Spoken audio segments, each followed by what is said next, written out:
మొన్నటి వరకు Japan army చాలా వీక్ ఆర్మీ అని ప్రపంచం మొత్తానికి తెలుసు. కానీ సడన్ గా అసలు ఏం జరిగిందో తెలియదు. కానీ ఇప్పుడు ప్రతి దేశం తమ ఆర్మీని జపాన్ ఆర్మీ లాగా తయారు చేయాలని చూస్తోంది. జపాన్ యొక్క అన్ని శత్రు దేశాలు సడన్ గా జపాన్ చూసి ఎందుకు భయపడుతున్నాయి? 80 ఏళ్ల క్రితం అత్యంత భయంకరమైన న్యూక్లియర్ అటాక్ ను ఎదుర్కొన్న దేశం, రెండవ ప్రపంచ యుద్ధం తర్వాత అసలు ఇప్పటి నుండి ఆయుధాలే పట్టము అని శపథం చేసిన దేశం, అలాగే తమ దేశ రాజ్యాంగంలో మేము ఎప్పటికీ యుద్ధం చేసే సామర్థ్యం పెంచుకోము అని స్వయంగా రాసుకున్న దేశం జపాన్.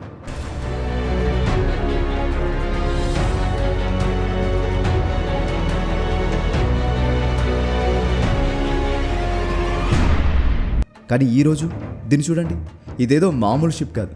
ఇది జపాన్ తయారు చేసిన most advanced and dangerous weapon. ఇది శత్రువుల యుద్ధ నౌకలను బర్త్డే కేక్ ను కట్ చేసినట్లు చాలా ఈజీగా 2 ముక్కలు చేసి పడిస్తుంది. ఈ పవర్ఫుల్ వెపన్ పేరు ఎలక్ట్రోమాగ్నెటిక్ రైల్ గన్. ఇది బుల్లెట్స్ ని కాదు, ఎలక్ట్రిక్ ఎనర్జీని ఫైర్ చేస్తుంది. ఈ టెక్నాలజీ ఇప్పటివరకు అమెరికా దగ్గర కూడా లేదు. గత 70 ఏళ్లుగా సైలెంట్ గా ఉన్న జపాన్ సడన్ గా కొన్ని నెలల నుండి తన సైన్యాన్ని పవర్ఫుల్ గా మార్చుకుంటోంది. ఇది స్టార్ వార్స్ మూవీలోని ఓ సీన్. ఇందులో స్పేస్ నుండి భూమిపైకి మిసైల్స్ ను ఫైర్ చేస్తారు. సేమ్ ఇలాంటి వెపనే జపాన్ ఆల్రెడీ తయారు చేసేసింది. ఇన్ఫాక్ట్ గత కొన్ని నెలలుగా జపాన్ యొక్క డిఫెన్స్ ఫోర్స్ లో చాలా మేజర్ అప్గ్రేడేషన్స్ జరుగుతున్నాయి. జపాన్ యొక్క యుద్ధ నౌక జేఎస్ చొకాయిని అమెరికాకు పంపించారు.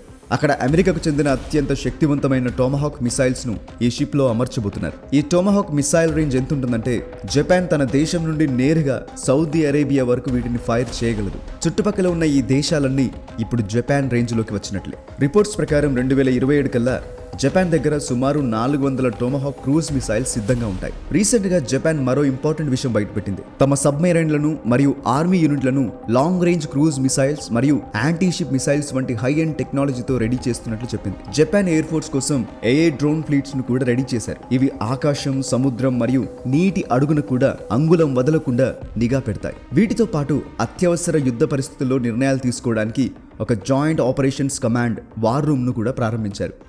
జపాన్ చూపిస్తున్న ఈ సడన్ అగ్రెషన్ చూస్తుంటే ఎవరికైనా ఒక ప్రశ్న రావడం సహజం. అదేంటంటే జపాన్ ఏదైనా పెద్ద యుద్ధానికి సిద్ధమవుతుందా? కానీ జపాన్ లాంటి పీస్ఫుల్ దేశానికి ఏ దేశం నుండి ప్రమాదం ఉంటుంది? ఎవరికి అనుమానం రాకుండా జపాన్ గత 3-4 ఏళ్ల నుండి తన మిలిటరీ బడ్జెట్ను ఎందుకు పెంచుకుంటూ పోతుంది? 2025లో జపాన్ అత్యధికంగా $55 బిలియన్ బడ్జెట్ను డిఫెన్స్ కోసం కేటాయించింది. ఇక 2026లో అయితే ఏకంగా $60 బిలియన్ దాటేశారు. ఇది బొలీవియా వంటి దేశం యొక్క మొత్తం జీడిపి కంటే కూడా ఎక్కువ అంటే మీరే అర్థం చేసుకోండి.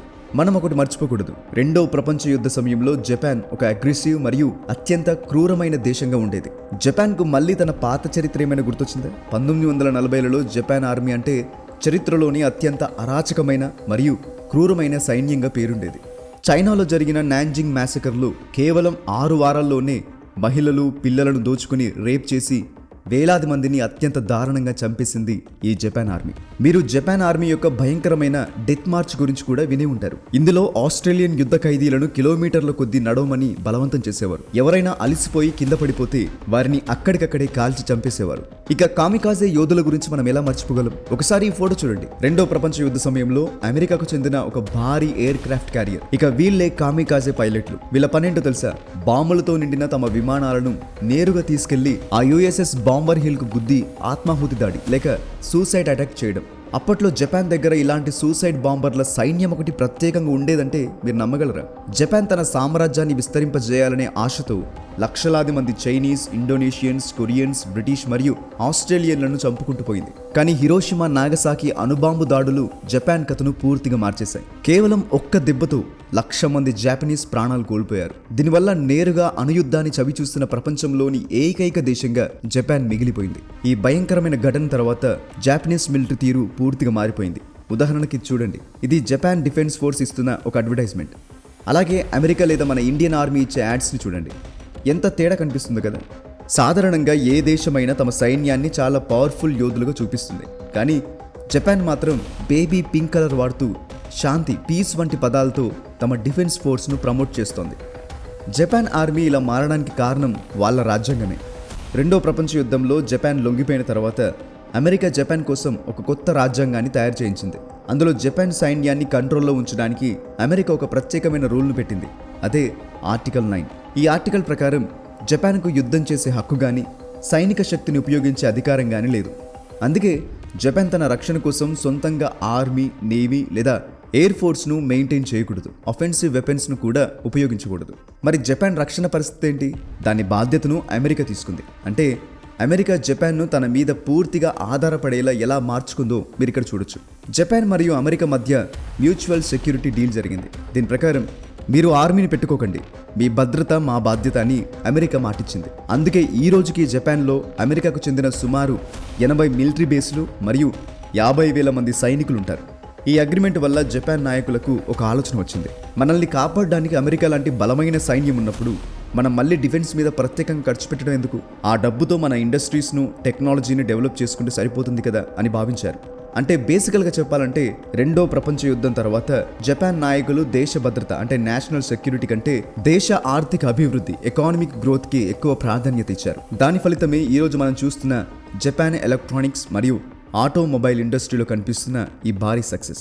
జపాన్కు సొంతంగా ఒక సైన్యం ఉంది. దాని పేరు సెల్ఫ్ డిఫెన్స్ ఫోర్స్. వీళ్ళు కేవలం తమను తాము కాపాడుకోవడానికి తప్ప వేరే దేశంపై అటాక్ చేయడానికి వీల్లేదు. ఉదాహరణకు అమెరికా ఆఫ్ఘనిస్తాన్లో ఉగ్రవాదానికి వ్యతిరేకంగా యుద్ధం చేస్తున్నప్పుడు జపాన్ కూడా తన సైన్యాన్ని పంపాలనుకుంది. కానీ అక్కడికి వెళ్లిన జపాన్ సైన్యం కేవలం వస్తువులను రవాణా చేయడం, ఫ్యూల్ సప్లై చేయడం వంటి లాజిస్టిక్ పనులు మాత్రమే చేయగలిగింది. యుద్ధ భూమిలోకి వెళ్లిన ఒక సైన్యం చేతిలో ఎలాంటి ఆయుధాలు లేకుండా కేవలం సప్లై పనులు చేయడం అనేది ప్రపంచ యుద్ధ చరిత్రలోని బహుశా ఇదే మొదటిసారి అయి ఉండొచ్చు. కానీ ఇప్పుడు అదంతా మారిపోయింది. జపాన్ మాజీ ప్రధాని షింజో అబే గారు ఒక బిగ్ చేంజ్ ను తీసుకొచ్చారు. 2012లో ఆయన ప్రధాని అయిన తర్వాత జపాన్ నేషనల్ సెక్యూరిటీను పవర్ఫుల్ గా మార్చడమే తన లక్ష్యంగా పెట్టుకున్నారు. షింజో అబే గారు జపాన్ సెల్ఫ్ డిఫెన్స్ ఫోర్స్ సంఖ్యను 50,000 నుండి ఏకంగా 2,50,000కు పెంచేశారు. అమెరికా, ఆస్ట్రేలియా మరియు ఇండియాతో కలిసి క్వాడ్ పార్ట్నర్షిప్ను ఏర్పాటు చేశారు. దీనివల్ల ఇండో పసిఫిక్ ప్రాంతంలో చైనా డామినెన్స్ని అడ్డుకోవచ్చు. ఇంతటితో ఆగకుండా షింజో గవర్నమెంట్ రాజ్యాంగంలోని ఆర్టికల్ 9లో చాలా పెద్ద మార్పులు చేసింది. దీనివల్ల ఇప్పుడు జపాన్ తన ఫ్రెండ్లీ కంట్రీస్కు ఆపద కలిగితే తన సైన్యాన్ని పంపి యుద్ధంలో పాల్గొనేలా రూల్స్ తీసుకొచ్చారు. అంటే జపాన్ మిత్రదేశం ఏదైనా యుద్ధంలో ఉన్నా లేదా జపాన్పై దాడి జరుగుతున్నా తన రక్షణ కోసం జపాన్ ఆర్మీ ఎదురుదాడి చేయొచ్చు. అంతేకాకుండా షింజో అబే టైంలోనే జపాన్ సొంతంగా 1000 ఫైటర్ జెట్లు, 48 డిస్ట్రాయర్లు మరియు సబ్మెరైన్ల భారీ ఆయుధాగారాన్ని నిర్మించుకుంది. అమెరికా నుండి హైటెక్ ఫైటర్ జెట్లు మరియు మిసైల్ ఇంటర్సెప్టర్లను కూడా ఇంపోర్ట్ చేసుకుంది. నిజానికి వీళ్ళ రూలింగ్ టైంలోనే అమెరికా ఫైటర్ జెట్స్ను కొనుగోలు చేసే అతిపెద్ద దేశంగా జపాన్ మారింది. బ్రిటన్ మరియు ఫ్రాన్స్ వంటి బలమైన సైనిక దేశాలను వెనక్కి నెట్టి రక్షణ రంగంపై అత్యధికంగా ఖర్చు చేసే దేశాల లిస్టులో 6వ స్థానానికి చేరుకుంది. కానీ దురదృష్టవశాత్తు 2020లో అబే రాజీనామా చేశారు మరియు జూలై 2022లో ఆయన హత్యకు గురయ్యారు. అయినప్పటికీ ఆయన తర్వాత వచ్చిన లీడర్స్ అబే ఆశయాలను కొనసాగిస్తున్నారు. ఇప్పుడు మన దగ్గర ఉన్న ఇన్ఫర్మేషన్ ప్రకారం జపాన్ తన డిఫెన్స్ బడ్జెట్ను రెట్టింపు చేయబోతుంది. దీనివల్ల జపాన్ ప్రపంచంలోని అత్యధికంగా డిఫెన్స్ కోసం ఖర్చు చేసే దేశాల జాబితాలో డైరెక్ట్గా 3వ స్థానానికి చేరుకుంటుంది. ఇక్కడ ఎవరికైనా ఒక కామన్ డౌట్ వస్తుంది. జపాన్ ఇంత వేగంగా తన సైనిక శక్తిని ఎందుకు పెంచుకుంటుంది? ఏ ప్రమాదం ముంచుకొస్తుందని జపాన్ ఈ నిర్ణయం తీసుకుంది? దీనికి మెయిన్ రీజన్ తన పొరుగు దేశాల నుండి పెరుగుతున్న ప్రమాదం. ఫర్ ఎగ్జాంపుల్ 13 ఏళ్ల ఒక జపనీస్ అమ్మాయిని నార్త్ కొరియా కిడ్నాప్ చేసింది. ఆ అమ్మాయి మళ్ళీ తిరిగి రాలేదు. అసలు ఆమెకి ఏమైందో ఇప్పటివరకు ఎవరికి తెలియదు. ఇక్కడ షాకింగ్ విషయం ఏంటంటే ఆ ఒక్క అమ్మాయి మాత్రమే కాదు, నార్త్ కొరియా వరుసగా ఇలా జపనీస్ సిటిజన్స్ని కిడ్నాప్ చేస్తూనే ఉంది. కొందరిని బలవంతంగా గూఢచారులుగా మార్చి సౌత్ కొరియాకు పంపిస్తుంది. మరికొందరి గుర్తింపును అంటే ఐడెంటిటీ దొంగిలించి తమ ఏజెంట్లకు ఆ జపనీస్ సిటిజన్స్ పేర్లు పెట్టి స్పైలుగా వాడుకుంటుంది. నార్త్ కొరియా ఒక న్యూక్లియర్ పవర్ దేశం. వారి దగ్గర న్యూక్లియర్ మిసైల్స్ ఉన్నాయి. ఈ మధ్య నార్త్ కొరియా ఒక మిసైల్ టెస్ట్ చేసింది. అది నేరుగా జపాన్ దేశం పైనుండి వెళ్లి పసిఫిక్ మహాసముద్రంలో పడింది. ఆ సమయంలో జపాన్ మొత్తం డేంజర్ అలార్మ్స్ మోగాయి. ప్రజలను సురక్షిత ప్రాంతాలకు వెళ్ళమని చెప్పారు. చివరికి ట్రైన్ సర్వీసులను కూడా ఆపేశారు. నార్త్ కొరియా ఇలా జపాన్కు కనీసం ఇన్ఫర్మేషన్ ఇవ్వకుండా వారి దేశంపై నుండి మిసైల్స్ ఫైర్ చేయడం ఇది 4వసారి. నార్త్ కొరియా మిసైల్స్ ముప్పు చాలా ఉన్నట్లు ఇప్పుడు సీన్లోకి చైనా కూడా ఎంటర్ అయింది. అవును, కొన్ని నెలల క్రితమే చైనా కూడా బ్యాలిస్టిక్ మిసైల్స్ను ఉపయోగించింది. అవి డైరెక్ట్గా జపాన్ యొక్క ఎక్స్క్లూజివ్ ఎకనామిక్ జోన్లో వచ్చి పడ్డాయి. ఆ మిసైల్స్ జపాన్ భూభాగం నుండి కేవలం 100 కిలోమీటర్ల దూరంలోనే పడ్డాయి. ఇది జపాన్ను భయపెట్టడానికి చైనా ఇస్తున్న ఒక వార్నింగ్ లాంటిది. పొలిటికల్గా చూస్తే తైవాన్ విషయంలో జపాన్ జోక్యం చేసుకోకూడదని చైనా అలా చేసింది. మనందరికి తెలుసు, చైనా తైవాన్ను తన సొంత భూభాగంగా భావిస్తుంది. కానీ చైనా తైవాన్ను ఆక్రమించుకోవడం జపాన్కు అస్సలు ఇష్టం లేదు. మీరు మ్యాప్లో చూస్తే తైవాన్ జపాన్కు చాలా దగ్గరగా ఉంటుంది. జపాన్కు చిట్ట చివరన ఉన్న ద్వీపం తైవాన్ నుండి కేవలం 100 కిలోమీటర్ల దూరంలోనే ఉంది. కాబట్టి తైవాన్లో ఏ చిన్న గొడవ జరిగినా దాని ఎఫెక్ట్ ఖచ్చితంగా జపాన్పై పడుతుంది. రెండవది, జపాన్కు సంబంధించిన అతి ముఖ్యమైన వ్యాపార మార్గాలు ట్రేడ్ రూట్స్ తైవాన్ పక్క నుండి వెళ్తాయి. ఒకవేళ ఈ సముద్ర మార్గాలన్నీ చైనా కంట్రోల్లోకి వెళ్తే జపాన్ వ్యాపారం పూర్తిగా దెబ్బతింటుంది. ఇక చివరిగా జపాన్ మరియు తైవాన్ మధ్య చాలా మంచి రిలేషన్స్ ఉన్నాయి. ఎంతలా అంటే ఒకవేళ చైనా తైవాన్ పై దాడి చేస్తే జపాన్ ఖచ్చితంగా తైవాన్ తరపున యుద్ధంలోకి దిగాలని 90% మంది జాపనీస్ సిటిజన్స్ కోరుకుంటారు.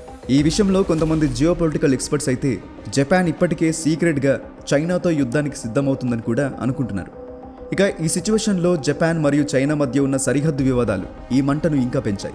ముఖ్యంగా సెంకాకు ద్వీపాల విషయంలో చైనా తన పాత పద్ధతిలోనే జపాన్ యొక్క ఈ సెంకాకు ద్వీపాలు తనవే అని వాదిస్తోంది. ఇది ఎలా ఉందంటే మన ఇండియాలోని అరుణాచల్ ప్రదేశ్ను తనదని చైనా ఎలా క్లెయిమ్ చేస్తుందో ఇక్కడ కూడా అలాగే చేస్తోంది. ఈ గొడవ గత 40 ఏళ్లుగా జరుగుతున్న పరిష్కారం అయ్యేలా మాత్రం కనిపించడం లేదు. కానీ ఒక్క నిమిషం, జపాన్ శత్రువుల లిస్ట్ ఇక్కడితో అయిపోలేదు. ఎందుకంటే ఇప్పుడు సీన్లోకి రష్యా కూడా ఎంటర్ అయింది. రష్యా ఎప్పుడైతే ఉక్రెయిన్పై దాడి మొదలుపెట్టిందో అప్పుడు ప్రపంచ దేశాలన్నీ ఒక్కసారిగా షాక్కు గురయ్యాయి. ఈ రోజుల్లో కూడా ఇలాంటి భారీ యుద్ధాలు జరుగుతాయా అని ప్రతి దేశం తమ డిఫెన్స్ గురించి ఆలోచించేలా చేసింది. ఇక్కడ మనం జర్మనీని ఎగ్జాంపుల్గా తీసుకోవచ్చు. జర్మనీ కథ జపాన్ కథకు చాలా దగ్గరగా ఉంటుంది. రెండవ ప్రపంచ యుద్ధంలో జపాన్ లాగే జర్మనీ కూడా ఎన్నో నేరాలు చేసింది. అందుకే ఆ తర్వాతి తరాలు ఆ తప్పును గుర్తు చేసుకుంటూ ఎంతో గిల్ట్ ఫీల్ అయ్యేవి. దీనివల్ల జర్మనీ కూడా జపాన్ లాగే సైన్యానికి దూరంగా చాలా పీస్ఫుల్ దేశంగా మారిపోయింది. కానీ రష్యా ఉక్రెయిన్ యుద్ధం తర్వాత జర్మనీ తన పద్ధతిని మార్చుకుంది. అప్పటి వరకు సైన్యం మీద తక్కువ ఖర్చు చేసే జర్మనీ అకస్మాత్తుగా తన మిలిటరీ బడ్జెట్ను పెంచేసి వెంటనే $113 బిలియన్ డిఫెన్స్ సెక్టార్కి కేటాయించింది. జర్మనీ లాగే ఇప్పుడు జపాన్ కూడా పూర్తిగా అలర్ట్ అయిపోయింది. జపాన్ మాజీ ప్రధాని ఫుమియో కిషిదా ఇచ్చిన స్టేట్మెంట్ చూస్తే పరిస్థితి ఎంత క్రిటికల్గా ఉందో అర్థమవుతుంది. ఈరోజు ఉక్రెయిన్ పరిస్థితి రేపు తూర్పు ఆసియాకు పట్టవచ్చు అని తన భయాన్ని బయటపెట్టారు. దీనికి తోడు జపాన్ రష్యాకు చాలా దగ్గరగా ఉండటం వల్ల వారి మధ్య కూడా కురిల్ ద్వీపాల విషయంలో బార్డర్ గొడవలు జరుగుతున్నాయి. ఈ ద్వీపాలు చాలా వ్యూహాత్మకమైనవి. ఇక్కడ చేపల వేటకు మంచి ఆపర్చునిటీస్ ఉండటమే కాకుండా crude oil and natural gas resources కూడా పుష్కలంగా ఉన్నాయి. రష్యా తరచుగా ఈ ద్వీపాల చుట్టూ మిసైల్ సిస్టమ్స్ను మోహరిస్తూ తన బలాన్ని ప్రదర్శిస్తూనే ఉంటుంది. ఇక జపాన్ను మరింత టెన్షన్కు గురి చేస్తున్న మరో విషయం తన మిత్రదేశమైన అమెరికా తీరు. రీసెంట్గా American president Donald Trump Japan America security ఒప్పందాన్ని ఏకపక్షమైనది అని క్రిటిసైజ్ చేశారు. మేము వారిని కాపాడుతున్నాం, కానీ వారు మమ్మల్ని కాపాడాల్సిన అవసరం లేదు. ఇలాంటి ఒప్పందాలు అసలు ఎవరు చేస్తారు అంటూ తన అసహనం వ్యక్తం చేశారు. అంటే అమెరికాకు జపాన్ వల్ల ఎలాంటి లాభం లేదని ఆయన ఇండైరెక్ట్గా చెప్పారు. దీనివల్ల జపాన్ సిటిజన్స్లో ఒక కొత్త ఆలోచన మొదలైంది. మనం ఎప్పటికీ అమెరికా మీద మాత్రమే ఆధారపడలేము. మన రక్షణ గురించి మనమే ఆలోచించుకోవాల్సిన సమయం వచ్చింది. ఒకవైపు నార్త్ కొరియా, మరోవైపు చైనా, ఇంకోవైపు రష్యా. ఈ 3 దేశాలు జపాన్కు ముప్పుగా మారి చుట్టుముట్టే ప్రయత్నం చేస్తున్నాయి. అందుకే ప్రజెంట్ పరిస్థితులను చూస్తుంటే జపాన్ తన మిలిటరీ పవర్ను పెంచుకోవాలని నిర్ణయించుకోవడం చాలా కరెక్ట్ నిర్ణయం అని నా అభిప్రాయం. జపాన్ ప్రస్తుతం తన పొరుగు దేశాల నుండి తన ఉనికికే ప్రమాదం కలిగించే రేంజ్లో ప్రమాదాలను ఎదుర్కొంటోంది. జపాన్ ప్రపంచంలోనే డిఫెన్స్ రంగంపై అత్యధికంగా ఖర్చు చేసే దేశాల్లో ఒకటిగా ఉన్నప్పటికీ ఇప్పటి వరకు తమ మొత్తం జీడిపిలో కేవలం 1% మాత్రమే దీనికి కేటాయిస్తున్నారు. కాబట్టి ఇది జపాన్ ప్రయాణంలో కేవలం ఒక ఆరంభం మాత్రమే అని మనం అర్థం చేసుకోవాలి.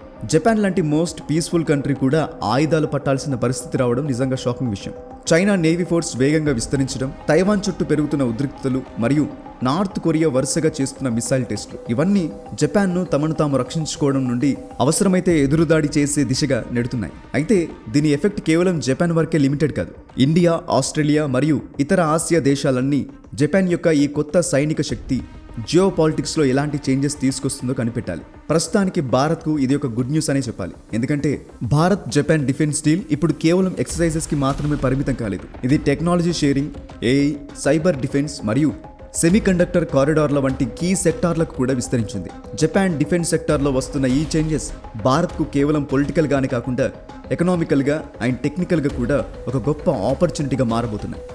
ఈ పార్ట్నర్షిప్ ద్వారా అద్భుతమైన ఫలితాలు రావాలని కోరుకుందాం. జై హింద్.